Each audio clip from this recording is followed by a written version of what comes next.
ओम नमो भगवते वासुदेवाय श्री वेद पुरुषाय नमः। नमस्कार। अब हम आरंभ करने लगे हैं हमारी क्लास नंबर 15 और आज क्लास है श्रीमद् भगवत गीता जी पर शंकराचार्य जी के भाष्य के अनुसार। तो आरंभ करते हैं। ओम श्री सीतारामचंद्राभ्यां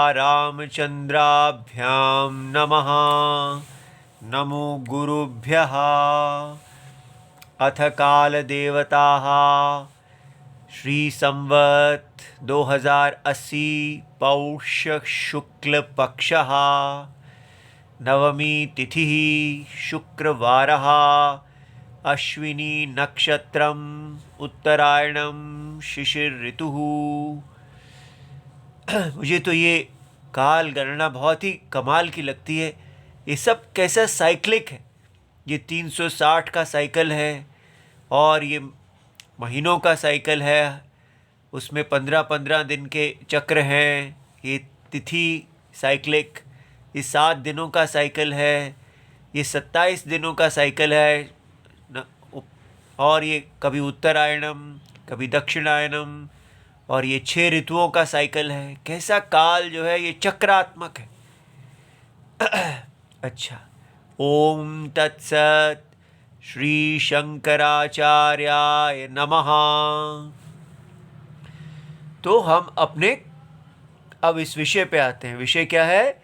वेद ज्ञान के जनक प्रमाण कैसे हैं?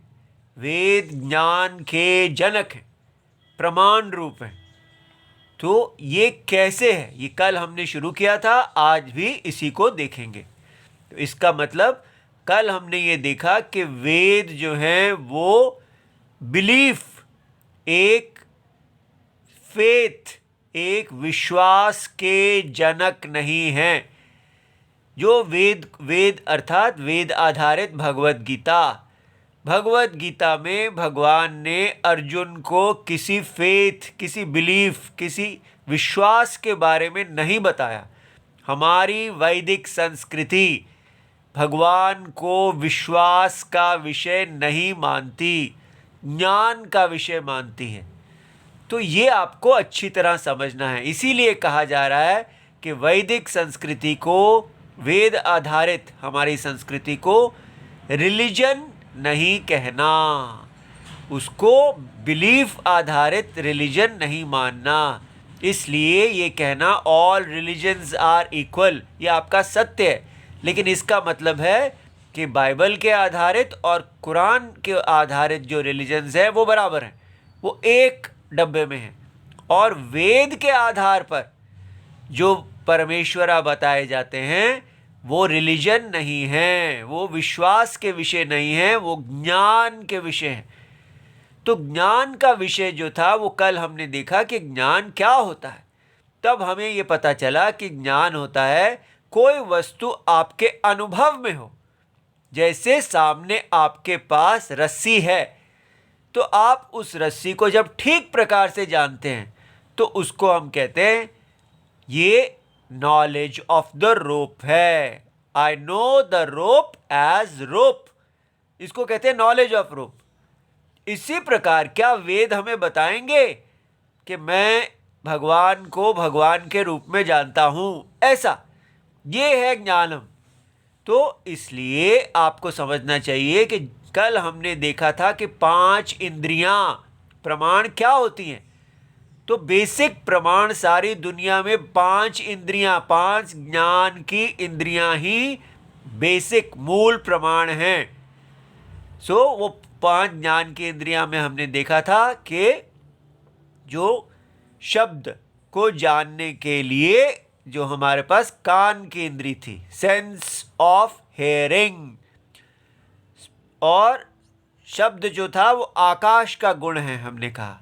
फिर शब्द के बाद और क्या जाना जा सकता है? स्पर्श।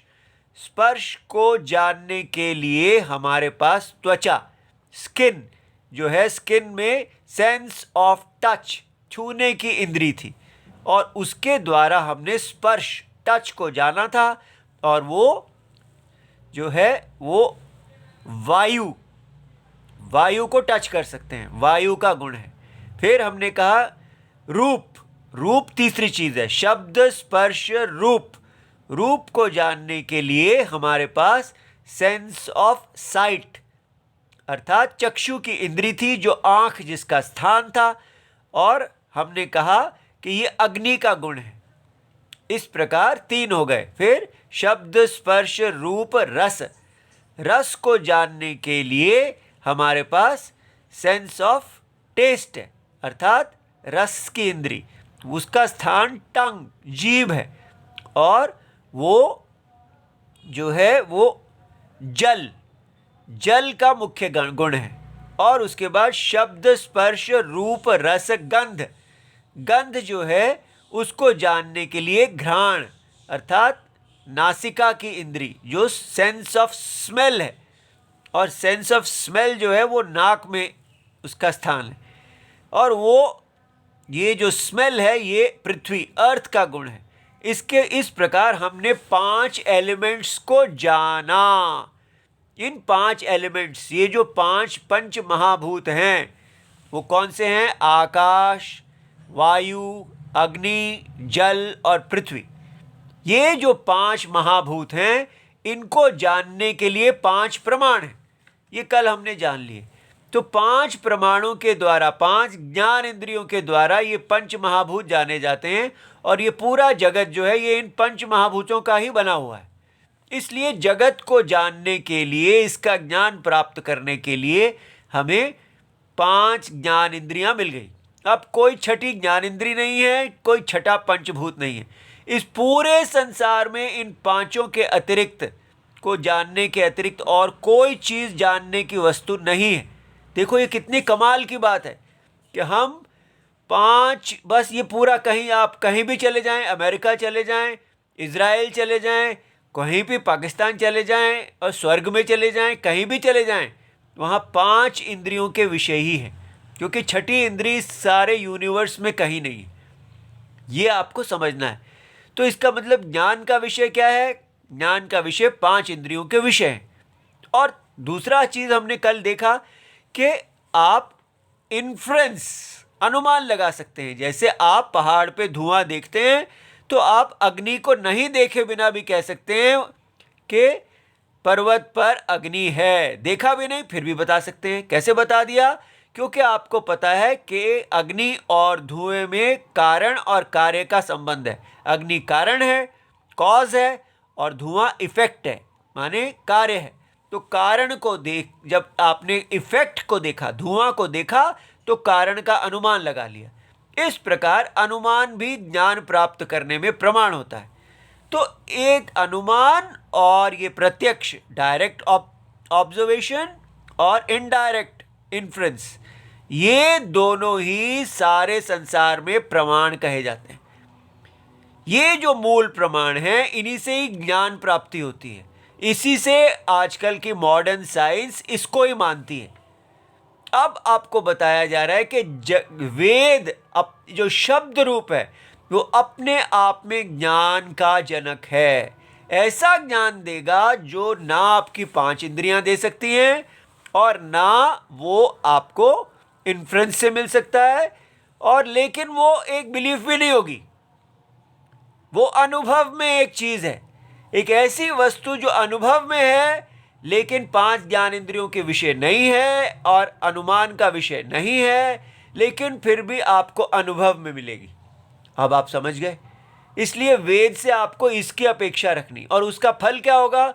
उसका फल हमने भगवद गीता में ही देखा है कि ज्ञान को प्राप्त करते ज्ञानम लब्ध्वा शांतिम अधिगच्छति।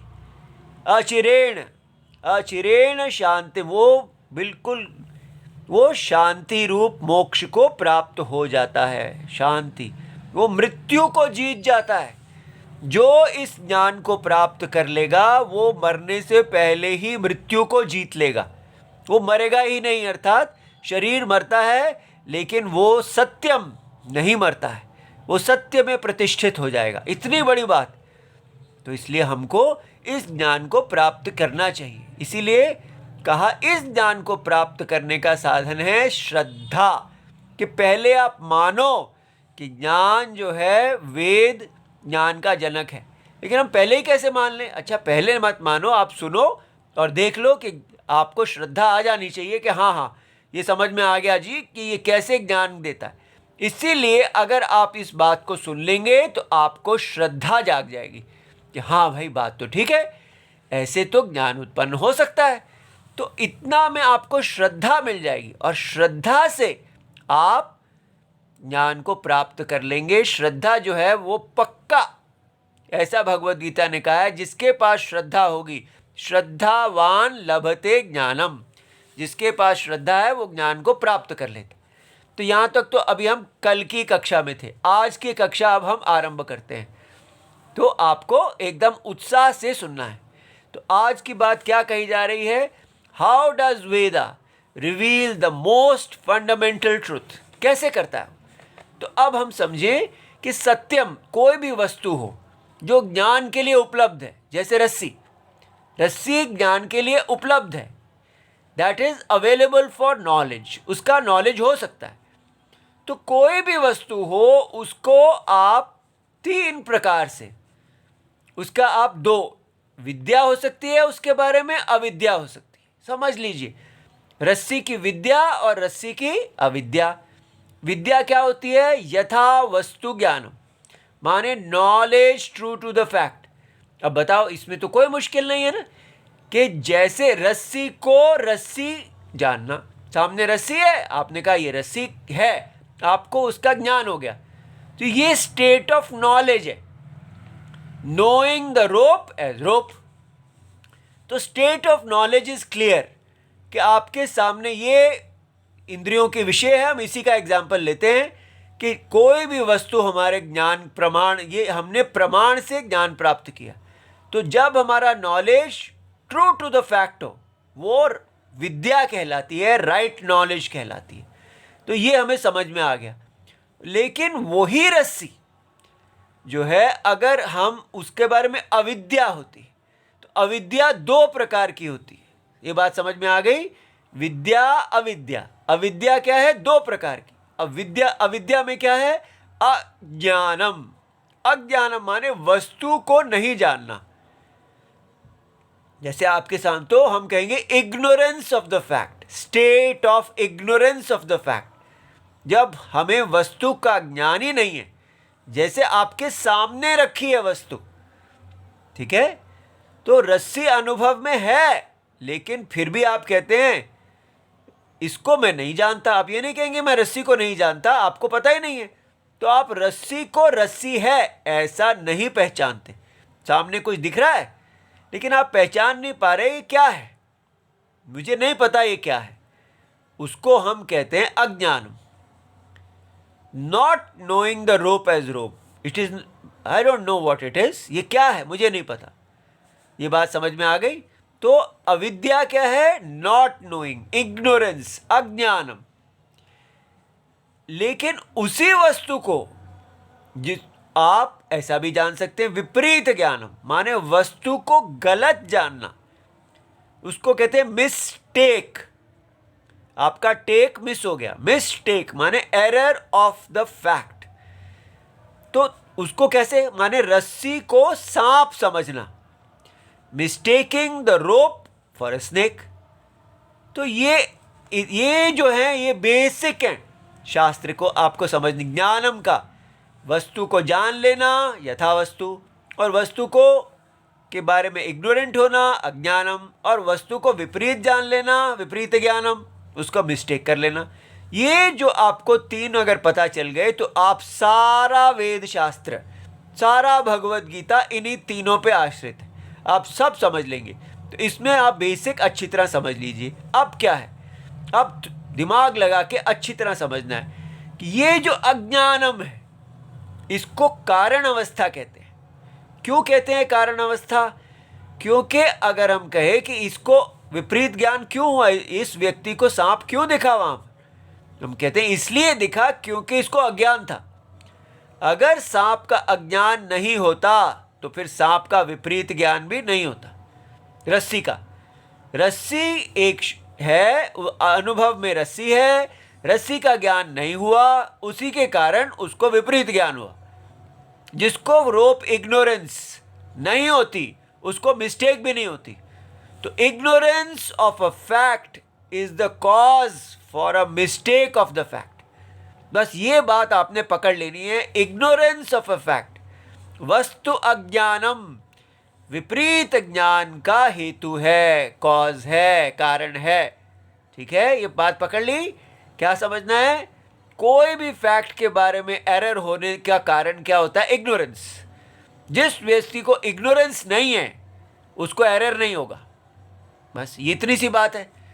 इसी को कहा जाता है कि जो स्टेट ऑफ इग्नोरेंस है फैक्ट की, उसको कहा कारण अवस्था, और जो स्टेट ऑफ एरर है उसको कहा कार्य अवस्था।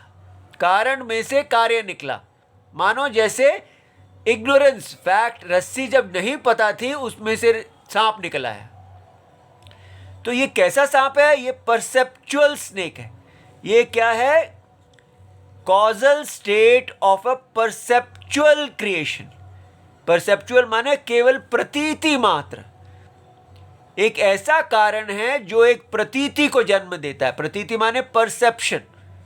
एक स्नेक वहां कोई है नहीं, snake is only a perception. तो परसेप्चुअल स्नेक जो है वो हमारा पैदा हो गया। ऐसे परसेप्चुअल स्नेक को कहते हैं माया सर्प। ये माया है। माया माने कि ये वास्तव में तो नहीं है। ये क्यों है? क्योंकि हम वस्तु को नहीं जानते तो हमको एक सर्प दिख रहा है। तो ये अविद्या कल्पित है, ये अविद्या है।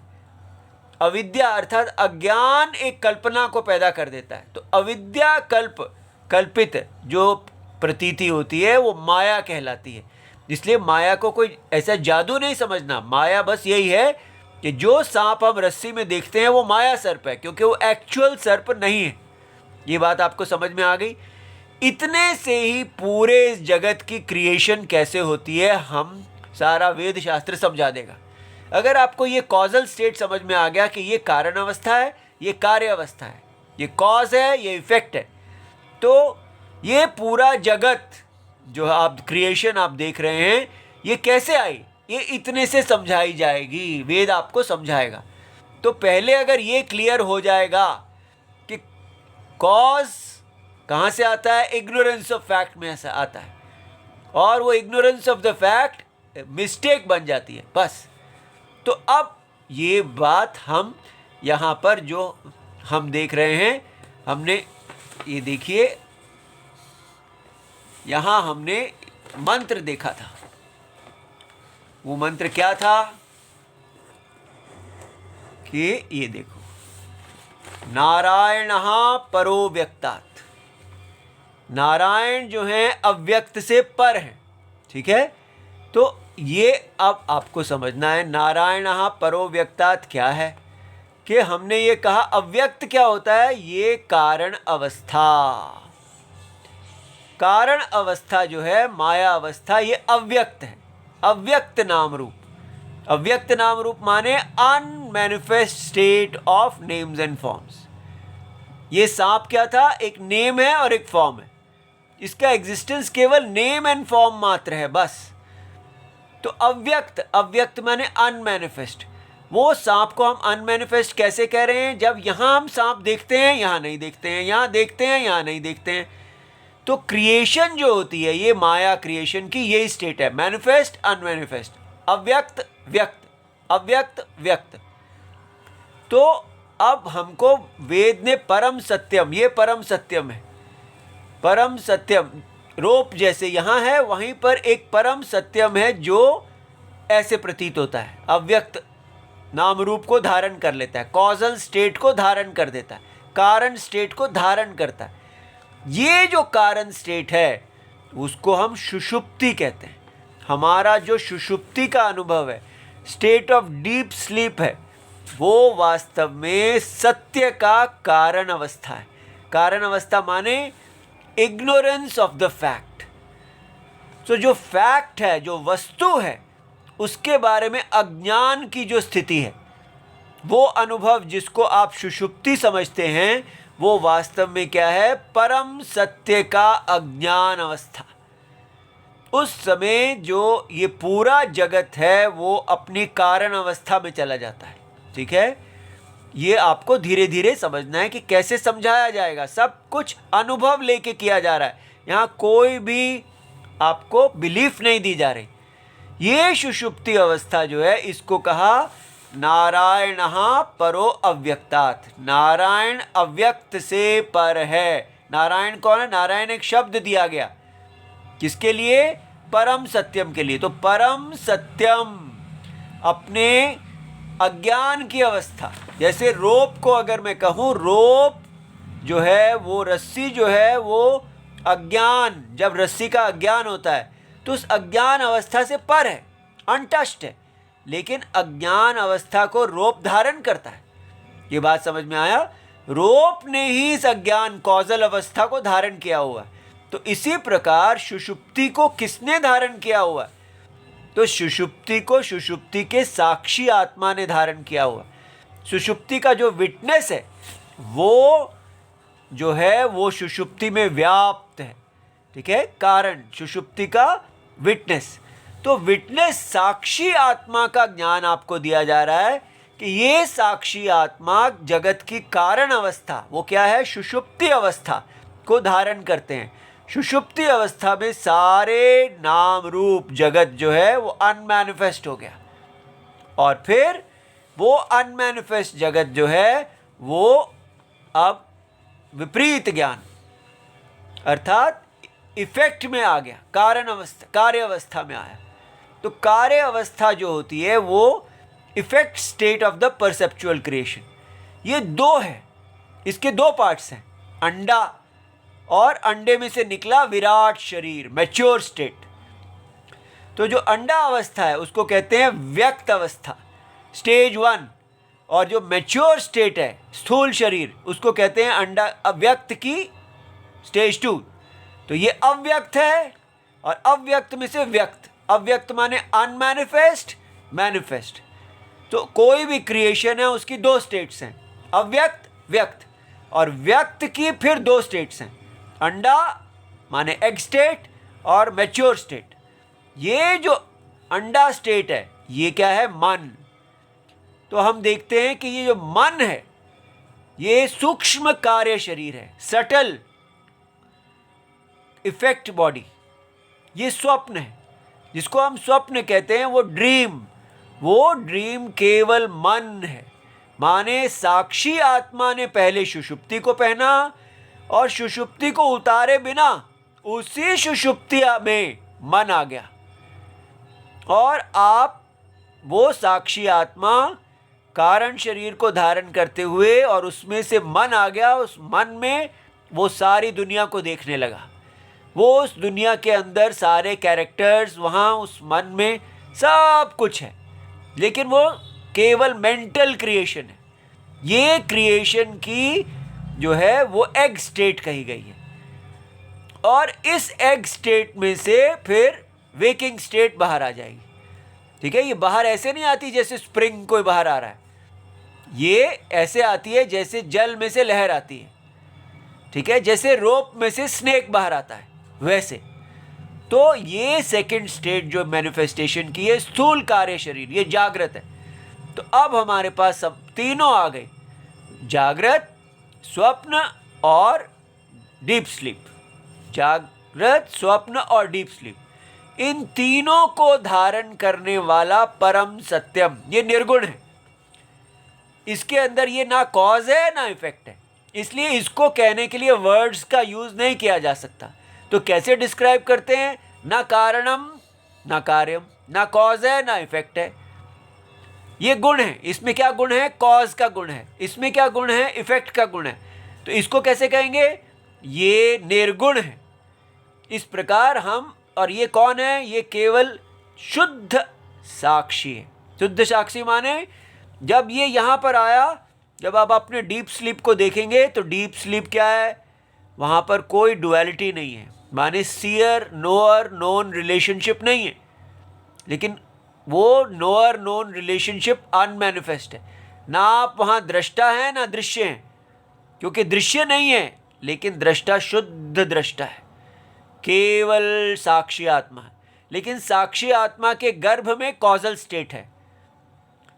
वो कॉजल स्टेट केवल सांप की दृष्टि से है, सांप का कॉज है। तो जब वो सांप भी फॉल्स है तो उसकी कॉजल स्टेट भी फॉल्स है। तो जब हम इस इफेक्ट और कॉज दोनों को फॉल्सिफाई कर देंगे, उनको हम कहेंगे ये मिथ्या है, तो सत्यम को हम पहचान लेंगे कि सत्य आत्मा हम क्या हैं, हम शुद्ध सत चित आनंद रूप हैं। सत माने होना, चित माने जानना। हम अपने होने को, अपने आप को खुद सिद्ध देखते हैं और हम अपने आप को जानते हैं। शुद्ध सत चित आनंद, केवल सत चित आनंद, अनंत आत्मा परमात्मा हम हैं। लेकिन अज्ञान, अपने अनादि अज्ञान के कारण ये आत्मा जो है जगत कारणम बन जाती है। जगत कारणम के अंदर सारे संसार की सुषुप्ति इसके अंदर है। जब हम सो जाते हैं तो हम इस स्टेट में चले जाते हैं। अब ये जानते नहीं हैं, ऐसा लगता है ये, क्योंकि ये सब परसेप्चुअल है। तो इसलिए कोई, अब हम कहेंगे ये जो क्रिएशन है इसका कर्ता कौन है? Who creates this creation? Nobody creates this creation. ये क्रिएशन जो है आत्मा अकर्ता है, लेकिन उसमें दिखती है, इसलिए हम उसको ही कहते हैं कि वो इसका क्रिएटर है और वो इसका सस्टेनर है। वो सबको चला रहा है, चलाते हुए भी नहीं चला रहा है, क्योंकि रोप जो है उसको कौन धारण किए हुए है? हम कहेंगे वो उसको तो, स्नेक को कौन धारण किए? रोप धारण किए। लेकिन क्या धारण किया? स्नेक को तो पता, रोप को तो पता भी नहीं है कोई स्नेक है। लेकिन हम एरर की दृष्टि से कहेंगे कि fact is the creator of the snake. ऐसे इस प्रकार हमको एक परमात्मा, जगत की आत्मा जो है, हम कहते हैं राम जी कौन है? यही परमात्मा एक कारण शरीर वाले ईश्वर हैं और ये ही स्पेशल रूप शरीर धारण करते अवतार दशा में उपलब्ध होते हैं। और ये जो माया शक्ति है ये देवी है, ठीक है। ये कारण शरीर जब माया शरीर को धारण करते हैं तो सीड को धारण करते हैं, तो ये देव और देवी रिलेशनशिप आ जाता है। शक्तिमान और शक्ति, माया शक्ति है और जिसको धारण करने वाले परम सत्य को शक्तिमान कहते हैं। तो ईश्वर कौन है? शक्तिमान और शक्ति को धारण करने वाले। ये कारण अवस्था ईश्वर है। ईश्वर में से ये ब्रह्मा जी आ गए। अंडा स्टेट क्या है? Brahma, mind state. इसी में सभी देवताओं की सृष्टि होगी। ये देवता जो हैं इस विराट शरीर को कंट्रोल करेंगे। ये सब अज्ञान अविद्या में होता है। वास्तव में ये कुछ होता ही नहीं है, सिर्फ सत्यम है। इसलिए ये सारी माया क्यों बताई जाएगी हमें? हम इसको अंडरस्टैंड करके इससे बाहर निकल जाएंगे। कैसे? जब देख लेंगे, इसमें ये बताया जाएगा कि ये विराट स्टेट जो है ये यज्ञ की स्टेट है। यहाँ पर ये भगवान, ये जागृत की स्टेट जो है ये एक यज्ञ है। इसमें हमारे को धर्म पालन करना होता है। तो अब आगे शंकराचार्य जी बताएंगे कि इस विराट शरीर में भगवान ने प्रवृत्ति लक्षण धर्म को बनाया कि आपको कर्म करना है, फल आएगा, और इसलिए हमारा जन्म इसी में होता रहता है। और इसलिए यहाँ पर हम कर्म से बद्ध हैं, तो हमको राइट एक्शन करना है। जब हम करेंगे तो हमें योग्यता मिलेगी इसको समझने के लिए। इसलिए ये यहाँ पर ये कर्म की स्टेट है और यहीं पर वैराग्य और ज्ञानम होगा। जागृत में ही वैराग्य होगा, यहीं पर ज्ञान होगा, यहीं मुक्ति होगी, और यहीं से हम इसको फॉल्स करके हम यहाँ पहुँच जाएंगे परम सत्य में, निर्गुण परमात्मा में, जो शुद्ध साक्षी आत्मा हम हैं। और हम मृत्यु सब दुखों को जीत लेंगे। ये ज्ञान शरीर की हमारा स्ट्रैटेजी है, कैसे जीना है। तो इस विराट शरीर में हमको धर्म का ज्ञान दिया जाएगा। अगर हम इसको लेंगे ही नहीं और बस यही कहेंगे अपना करियर बनाना, ये सब नौकरी करना यही धर्म है, तो फिर ये विराट शरीर क्या करेगा? ये भगवान है हमारे लिए। पूरा पेड़, नदियाँ आदि सब नारायण हैं, और उस नारायण को हम, हमारे लिए डिविनिटी है, ये सब सैंक्टिटी है, सब कुछ भगवान है, हर चीज़ पूजनीय है। और हम यहाँ पर अपना स्थान में अपना यज्ञ करते हैं, अपनी आहुति देते हैं, अपना कार्य करते हैं, उससे हम इस विराट शरीर की वृद्धि में लगते हैं। ये हमारा वैदिक धर्म है, ठीक है। तो इसको अब हमने आज देखा है, आपको इसको कुछ अच्छा समझ में आया होगा। कल हम इसको और देखेंगे। और अब हम ये नारायण परोव्यक्तात् अंडम, इस अव्यक्त आया, फिर उसमें से अंडम आया, अंडम अव्यक्त संभवम, ये सब हम देख चुके हैं। अंडा, ये ब्रह्मा जी आ गए, ठीक है। नारायण शुद्ध हैं, शुद्ध में से अव्यक्त आया, अव्यक्त में से अंडा आया, और अंडस्यांतस् इमे लोका, उसमें ये लोक विराट शरीर आ गया, जिसमें हमारी पृथ्वी भी है। ये सारी क्रिएशन का ऑर्डर जो है ये वेद ने बताया है। भगवत गीता में ये भगवान शंकराचार्य जी अपनी कमेंट्री का स्टार्टिंग श्लोक दे रहे हैं। तो ये अगर आपको समझ में आ जाए, ये बिलीफ नहीं है, ये नॉलेज है, आपके अनुभवों के अनुसार है। तो इसी में अब ये आगे हम धर्म का बताया जाएगा, वो हम देखेंगे कल, ठीक है। तो अब हम इसको पूर्ण करते हैं। इति सर्वम शिवम। हमारा व्हाट्सएप नंबर 8577055977 और हमारा नाम स्वामी नित्यानंद सरस्वती। नमस्कार। जय जय सीता राम।